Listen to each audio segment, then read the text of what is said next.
There are some Pokemon out there that have very bad reputations, and that could be because of many reasons. It could be because of a specific fear that causes people to stay away from them, such as with Ariados and people with arachnophobia. Or it could be because that Pokemon has an unfortunate reputation due to commonly being used by criminal organizations for nefarious purposes, such as Zubat and its evolutions commonly are. And then there are those that you need a permit to house and keep, limiting the people that are even willing to attempt to get one of them.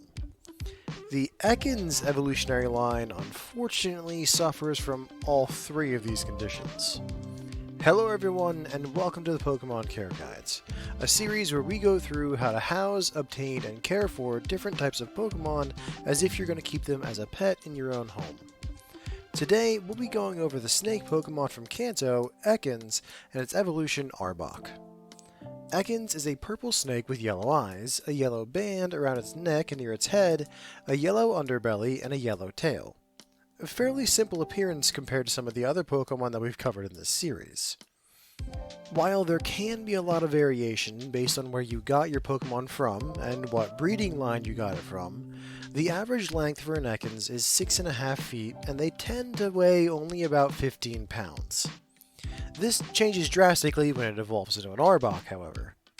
While they do get a bit longer, averaging around 11.5 feet long, they actually become 10 times heavier, weighing 144 pounds. A truly massive snake by any standards.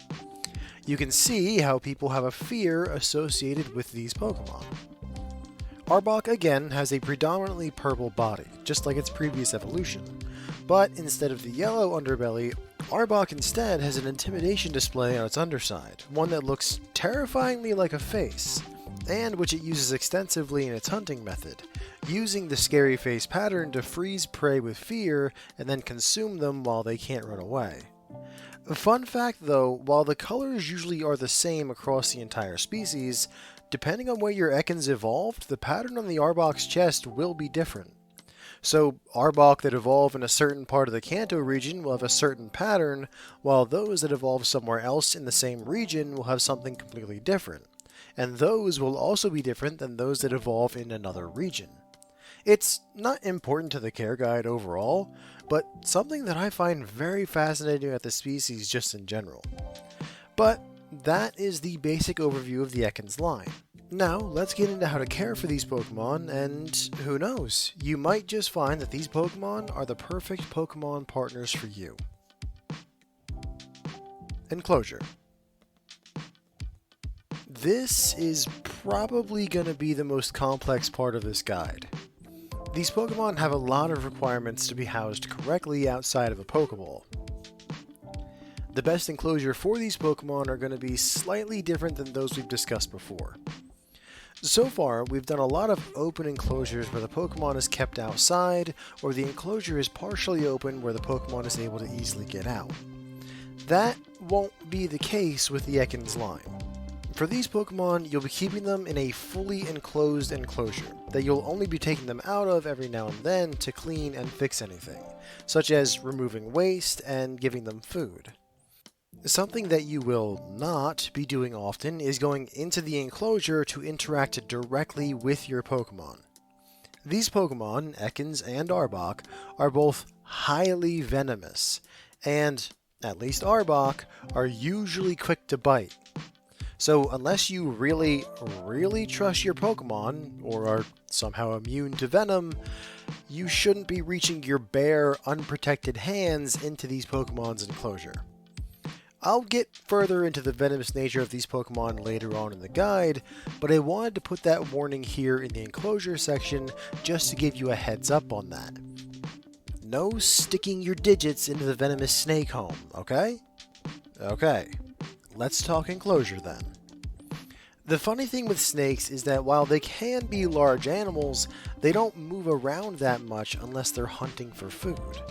And so, the enclosure doesn't have to be as big as it would have to be for mammals of the same size and weight. That means that the enclosure is going to be smaller than it would have been.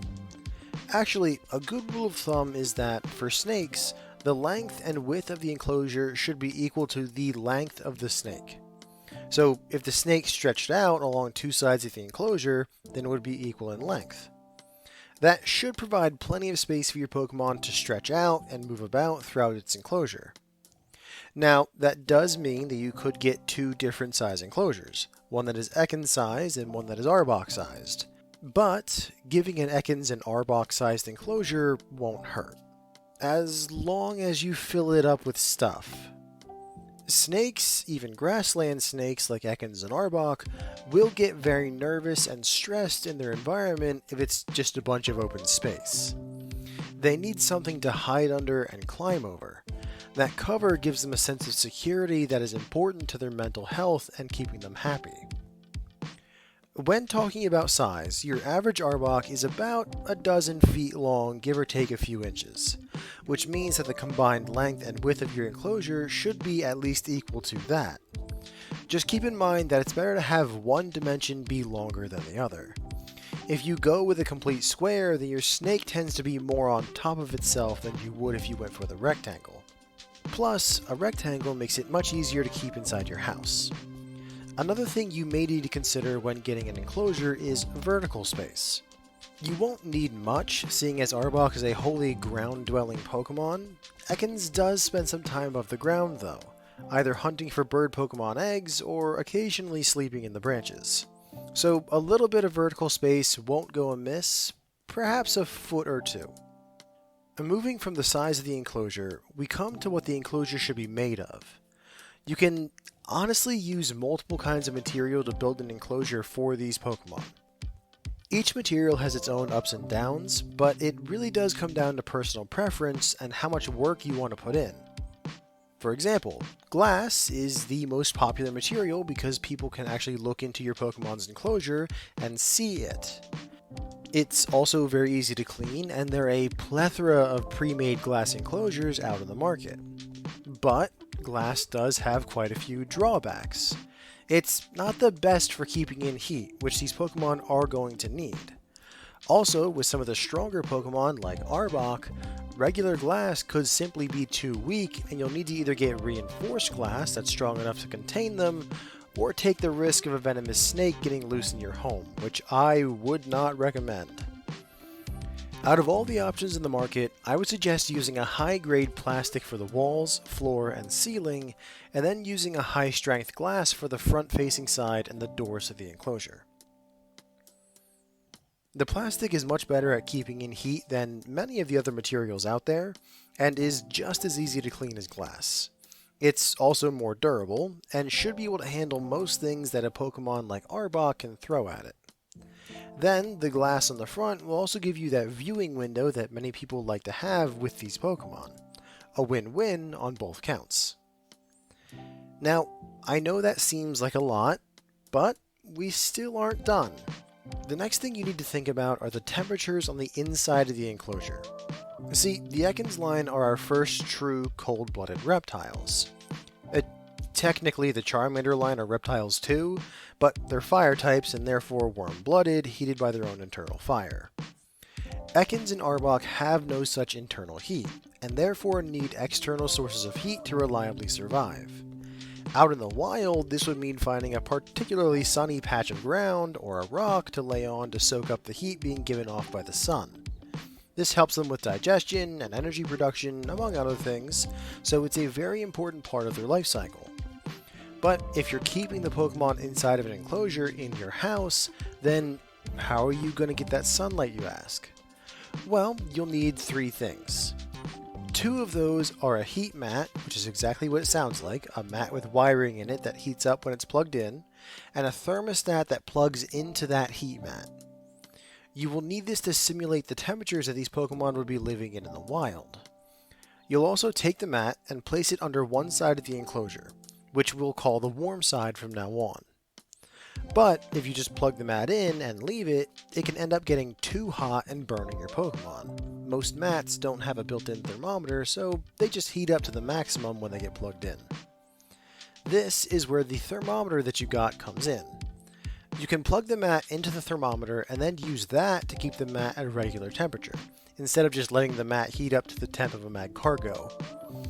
The temp that you'll be looking for the warm side is around 82 degrees, as that's the average warmth temperature that the Pokemon would encounter in their natural habitat.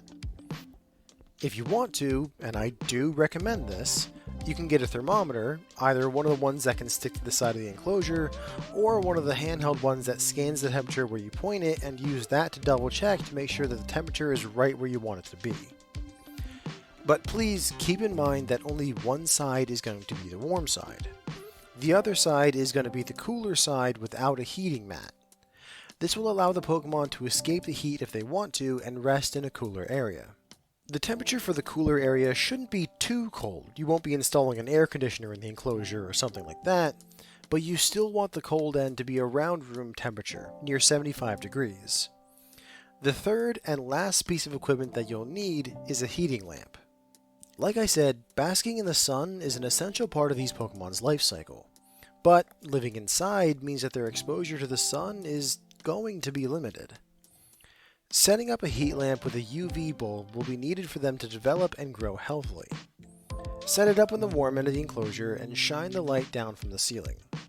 Then I would place a large rock or something else that the Pokemon can climb on top of and rest while sitting on the UV light. And now we get to what is actually inside the enclosure. The real internal details of what your Pokemon's habitat is going to be like.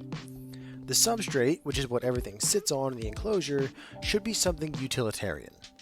Wood shavings are a great choice, as they're very absorbent and easy to clean out when the Pokemon makes its waste. Plus, and this is a big bonus, it's relatively cheap and easy to get. After all, wood is a pretty easy resource to come by. You just have to make sure that you clean and replace it regularly, because if the wood gets too wet, then it can cause problems with the Pokemon's scales. Aside from the substrate, you want to make sure that there are plenty of decorations inside the enclosure itself. You'll need 2 hides, one on the warm side and one on the cool side. Hides are fake cave-like structures that you can buy that your Pokemon can slither under and feel like they're protected inside of it. Kinda like a home inside their enclosure. Of course, you need to make sure they're big enough for the entirety of the Pokemon to fit inside the hide, but also not big enough that it takes up a large amount of the Pokemon's enclosure. And the reason you need 2 is just so they can either hang out in their hide on the warm side, or hide out in their hide on the cool side, depending on how the Pokemon's feeling at any given moment. And last but not least is the enrichment. You see, usually a Pokemon gets enrichment, or mental stimulation, or playtime, or whatever you want to call it, by actually playing with something like a toy or trying to figure out a puzzle that has treats inside of it. Snakes don't really do that. They get enrichment just from moving around and climbing over things and exploring, which is another reason not to leave the enclosure just a bunch of empty space. It'll lead to your Pokemon becoming bored and understimulated. As well, having things that take up some of the space in the enclosure will also keep your Pokemon from feeling stressed out, as with the decor, they'll feel like they are less exposed to predators and things like that. With Ekans, I would use some grass-like plants that are set into the substrate, along with a few branches for it to climb on. Remember that Ekans is a bit of a climbing snake, and will use the vertical space somewhat. Arbok, however, doesn't do any climbing, and therefore I would remove the branches from the enclosure and instead give them some rocks and possibly even half of a hollowed out log that they can slither under. Again, you are really just decorating so that the space isn't a complete empty enclosure. Just be sure that you don't overcrowd your Pokemon's enclosure either. Too much stuff could mean that your Pokemon may have a hard time moving through the enclosure and would cause just as much stress as not having enough decor. It's a very fine balance to strike.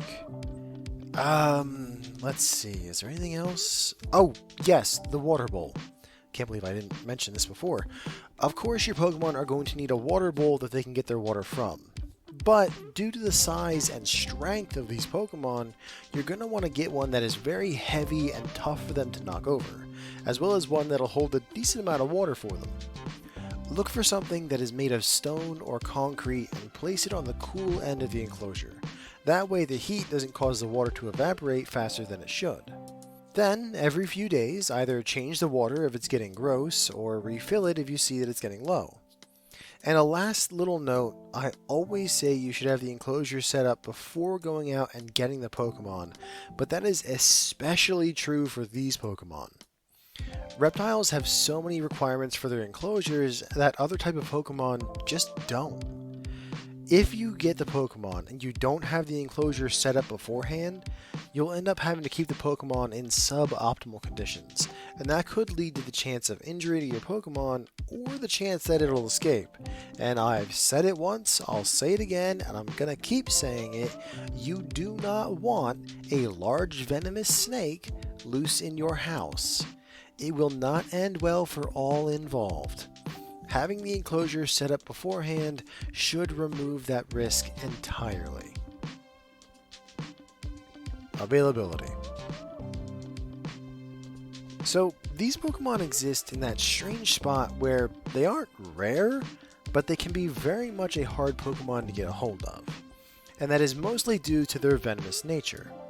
While, yes, these Pokemon appear in the wild in multiple different regions, and in almost every environment that they're introduced into, they end up flourishing, it needs to be recognized that due to the highly toxic nature of their venom, just keeping one can be a rightly dangerous task.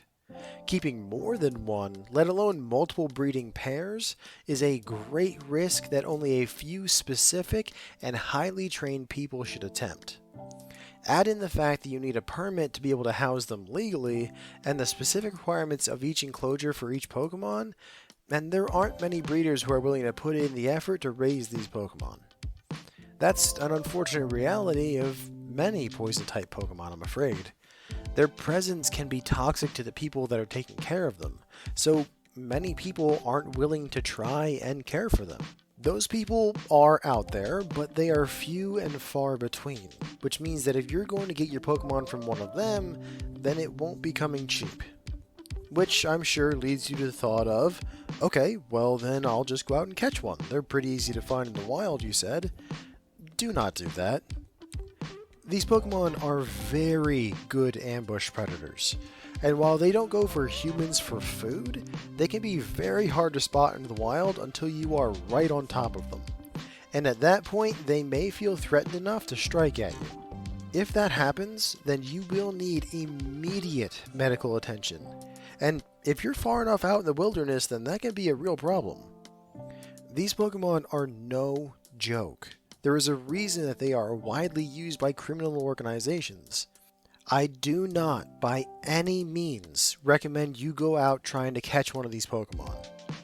If you truly don't want to pay the price for a breeder-raised Pokemon, which I still recommend over getting a wild-caught one, then I would hire a professional Pokemon trainer to go out and catch one for you. They have teams of Pokemon that can protect them when they're out in the wild. It will still be expensive, but if you have your heart set on having a wild Pokemon, then that is the route that you should go for. It is safer for you to simply have a professional do it for you. And again, make sure that you have the permit and enclosure set up before the Pokemon gets to your house. Care. Alright. You have your very venomous snake, and the enclosure is set up, and you have the okay from the government that says you are allowed to have that snake. Well, the good news is that caring for these Pokemon can be very easy to deal with, and that's mainly because I recommend very little physical contact with them.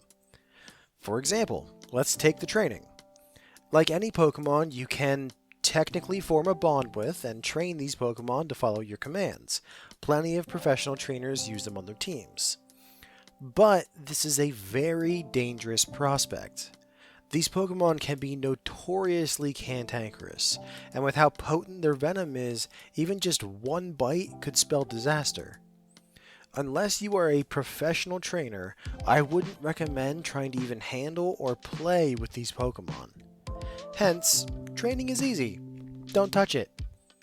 The only thing that you should be opening their enclosure for is to take the snake out to clean the enclosure. But even for that, you should have a snake hook, a thick pair of leather gloves, and be using the Pokemon's Pokeball. Trust me, the biggest concern with these Pokemon is getting bit. I cannot overstate that, and you cannot go overboard with the precautions. Back to cleaning, you shouldn't need to do it that often.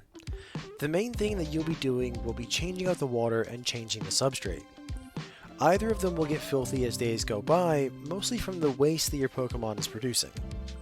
The good news is that these Pokemon's metabolisms are so slow that they only eat, and therefore poop, about once a week or so.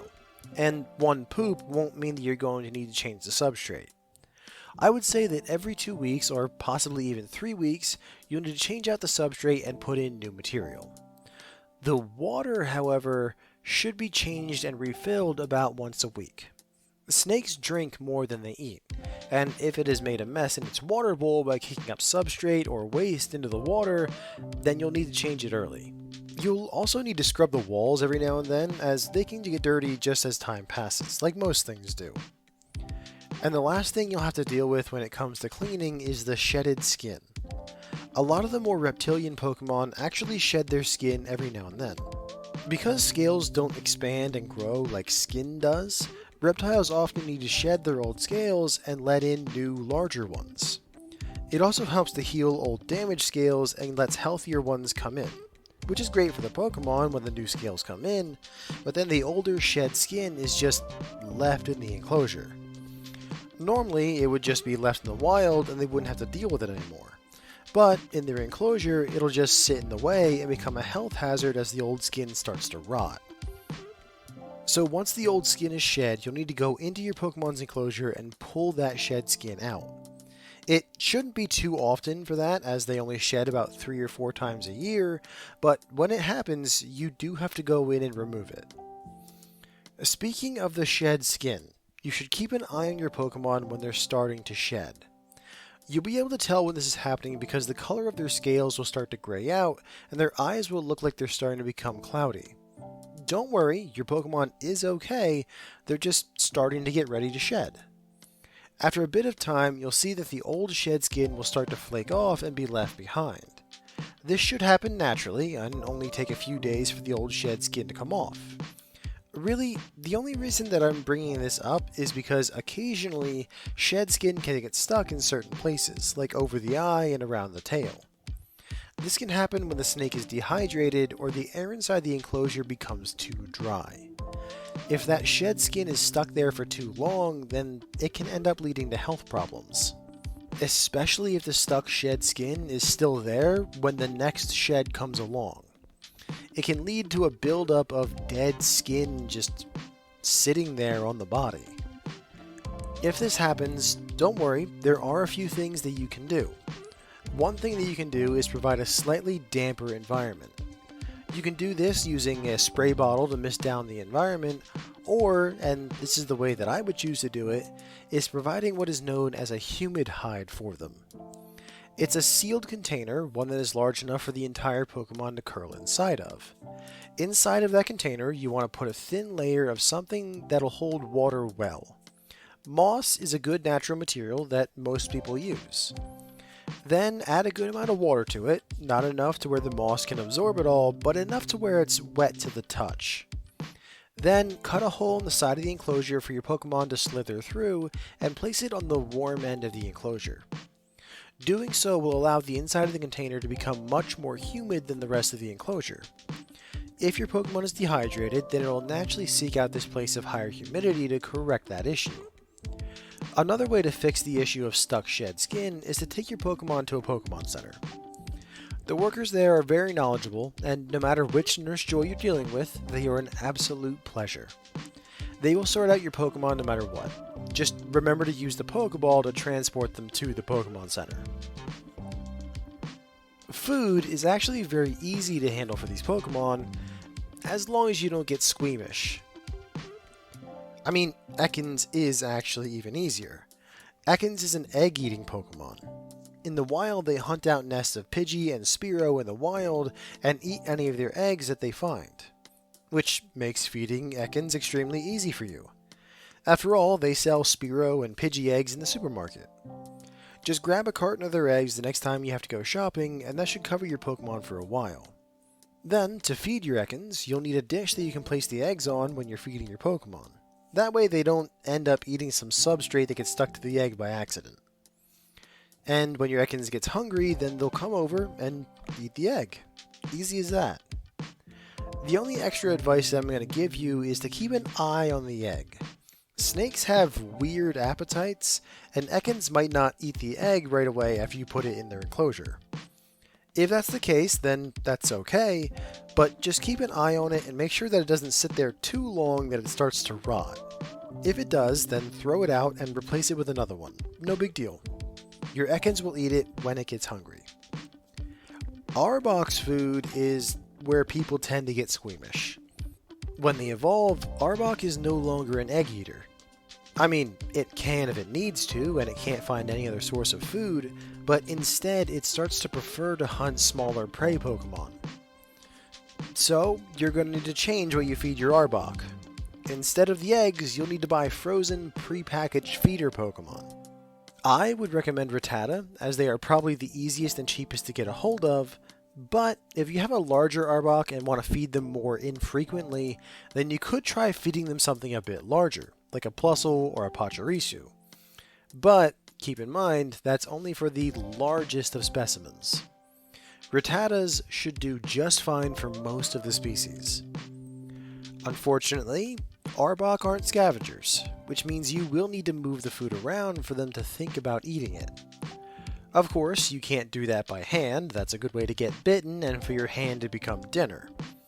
Instead, you'll need a feeder hook that you can put the feeder on and then reach that into the enclosure. Move it around, try to act like it's still moving on its own, and that should get your Pokemon to attack and eat it. Now you know why I said that people can get very squeamish when it comes to feeding these Pokemon. The last part of care is going to be other Pokemon that you can house with these ones. And honestly, the answer is a 100% no. On everything. Even other Ekans line evolutions. These Pokemon are complete loners and will not get along with any other Pokemon that is in such a confined space.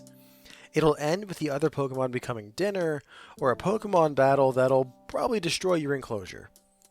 Do not put any other Pokemon with them in the enclosure. It's just a bad idea that won't end well for anyone involved, including you. Cost.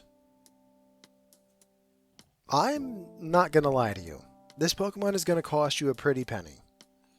Every bit of this thing is gonna be expensive. Take the equipment, for example.